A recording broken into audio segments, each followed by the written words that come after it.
Kamusta mga kaibigan at welcome back muli sa ating channel. Sa video na to, pag-uusapan natin ang isang napakainit at napaka-interesanteng laban na matagal nang pinag-uusapan ng mga Hunter x Hunter fans, ang labanan ng dalawang halimaw sa mundo ng Nen.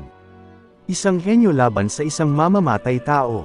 Isang tactical na utak laban sa brutal na lakas. Sino nga ba ang mas malakas, mas matalino, at mas dapat handon? Si Ging Freeze ba? O si Silva Zoldyck? Tara, himayin natin ang lahat sa isang malalim at patas na analisis. Unahin muna natin ang pagkakakilanlan ng dalawang ito. Si Ging Freeze, isa siya sa pinakamisteryosong karakter sa buong serye. Ama ni Gon Freeze at isa sa pinakamataas na antas ng mga hunter sa mundo. Isa siyang triple star Ruins Hunter at miyembro rin ng mga unang nakarating sa Dark Continent. Bukod sa pagiging hunter, kilala siya bilang isang henyo sa Nen, sa strategy, at sa mga planong halos imposibleng maunahan. Ayon sa ibang mga hunter, kahit ang mga tinitingala nilang malalakas ay hirap sundan ang galaw ni Ging. May kakayahan siyang bumuo ng complex na plano sa loob lang ng ilang segundo. At kahit hindi natin lubos na nakita ang buong lawak ng kanyang lakas sa anime o manga, ilang beses na ipinakita na respetado siya at kinatatakutan ng mga top-tier hunters. Samantala, si Silva Zoldyck naman ay ang kasalukuyang ama ng pamilya Zoldyck, isang clan na kilala sa pagiging pinakamalupit na mga assassin sa buong mundo. Anak siya ni Zeno Zoldyck at ama ni Killua. Mula pagkabata, lumaki siya sa mundo ng pagpatay, pagsasanay, at disiplina. Hindi lang basta malakas si Silva, eksperto rin siya sa Nen, lalo na sa destructive combat. Sa manga, nakita natin kung paano niya tinapos ang laban sa isang troop member sa isang bagsak lang. At sa laban niya kontra sa duo ni Chrollo at Zeno, makikita mong hindi siya basta-basta natitinag. Siya ay isang literal na tank na may deadly precision sa laban. Ngayon, pag-usapan naman natin ang kani-kanilang Nen abilities. Si Ging ay isa sa pinakakakaibang Nen user sa series. Bagamat wala tayong malinaw na breakdown ng abilities niya, nakita natin sa manga na kaya niyang gayahin o ay replicate ang abilities ng ibang tao sa pamamagitan ng simpleng obserbasyon at understanding ng mechanics. Sa isang eksena sa manga, ginaya niya ang isang ability ng isang hunter at inimprove pa ito, mas pinalakas, mas pinino. Ayon mismo kay Paristan, Ging is one of the top 5 Nen users sa buong mundo. Meaning, kahit hindi natin gaanong nakikita ang aktwal na bakbakan ni Ging, yung respeto at takot na ibinibigay sa kanya ng mga kapwa top hunters ay sapat na patunay kung gaano siya kalupit. Si Silva naman, base sa nakita natin, ay gumagamit ng explosive aura attacks. Nakita nating naglalabas siya ng energy bombs mula sa kanyang mga palad na may kakayahang pumatay ng isang phantom troop member na alam nating hindi basta-basta. Maliban dito, mabilis si Silva, matibay, may mataas na physical durability at trained siya sa combat tactics ng pamilya Zoldyck. Habang si Ging ay strategic, si Silva ay brutal at direct to the point na mandirigma. Parang sinasabi ng mundo na kung gusto mo ng execution ng plano, hanapin mo si Ging. Pero kung gusto mo ng tiyak na kamatayan, tawagin mo si Silva. Pagdating naman sa intelligence at strategy, dito malinaw ang lamang ni Ging. Kung may isang katangian na pinaka-nangingibabaw sa pagkatao ni Ging, yun ay ang utak niya.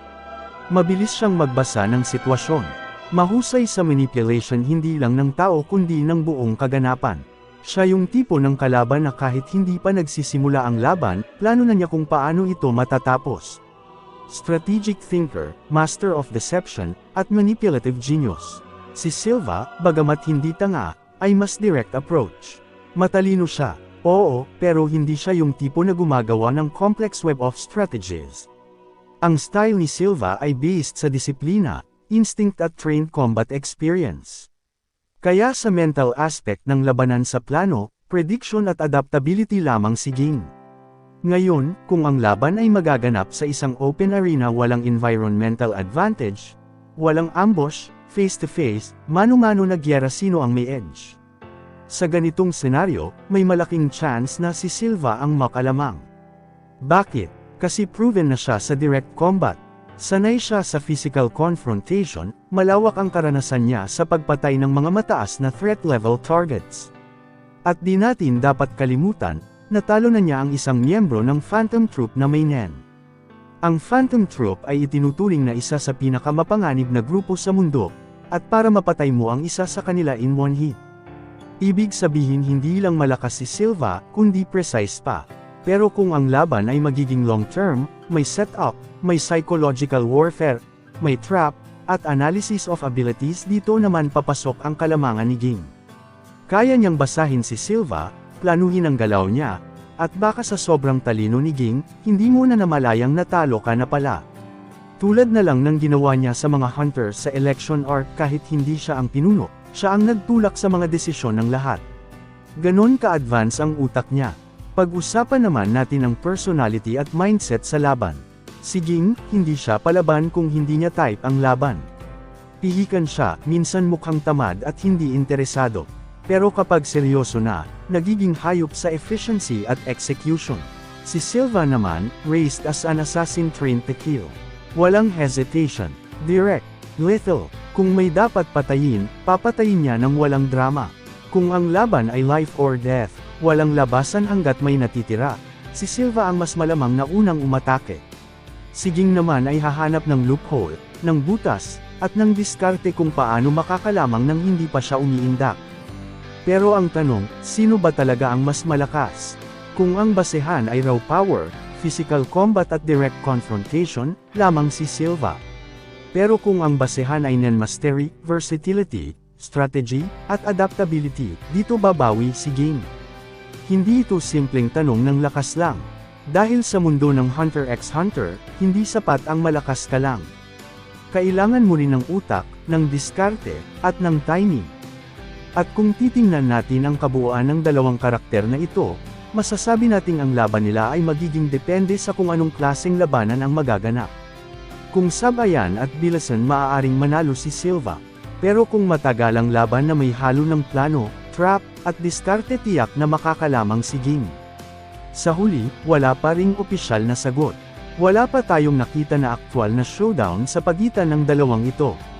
Pero kung base sa mga nakitang abilidad, respeto ng kapwa nila hunters, at kung paano sila gumalaw sa serye, malinaw na parehong delikado, parehong matalino sa sariling paraan, at parehong elite class na non-users.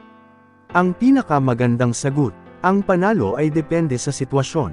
Kaya ikaw, anong tingin mo? Sa palagay mo ba si Silva ang magwawagi dahil sa kanyang brute strength at assassin background? O si Ging dahil sa kanyang kakaibang talino at hindi matawarang diskarte? Comment mo lang ang opinyon mo dyan sa baba at pag-usapan natin. Huwag kalimutan mag-like, mag-subscribe, at i-hit ang notification bell para sa mas marami pang Hunter x Hunter content na gaya nito. Hanggang sa muli mga kaibigan, at mag-iingat kayo palagi.